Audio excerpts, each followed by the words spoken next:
meantime, pro-abortion riots erupting outside the Arizona State Senate building on Friday, forcing lawmakers to huddle in the basement for their safety until the group was broken up. Arizona State Senator Michelle Ugenti-Rita arming herself with a pair of scissors during the protest. And she joins me now. State Senator, good morning, and it's great to see you. We saw you were smiling that picture, but that was only after the riot was over because this was really serious stuff. Can you describe what you saw and experienced during this riot? Absolutely, it was serious. So this was the last day of session. This is actually my last day in the legislature. I've served for 12 years. I'm currently running for Secretary of State. So this was an important day for me.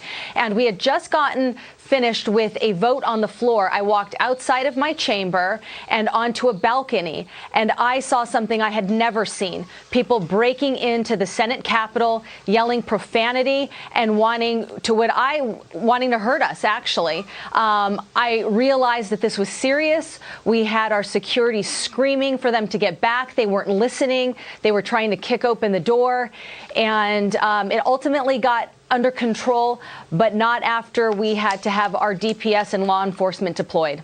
So what would they have done if they got into the state Senate building? What was their goal? Well, I think the only takeaway you could have is to harm whoever they confronted. I made the decision that I was going to stay. I was going to defend myself. I was going to defend my colleagues. This is the people's house. They have no business intimidating us.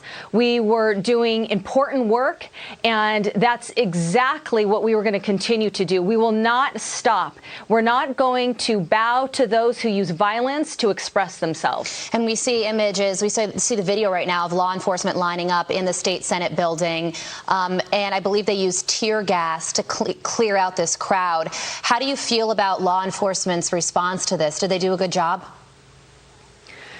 Yes, they did a fantastic job, and I'm thankful that they were there because I could only imagine what would happen if they weren't. Although I would tell you, if there was any state capitol building I wouldn't storm and try to break into, it's the Arizona State Capitol building. It's right. The West, and it's a differerent kind of deal. Yeah, I'm sure that a lot of your fellow lawmakers are armed. You were with scissors improvising there. So glad that this didn't escalate any further. It does have the feeling of an insurrection, which, calls to mind January 6th. Is that how it felt?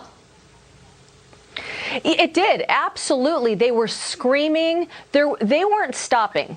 They had to be stopped.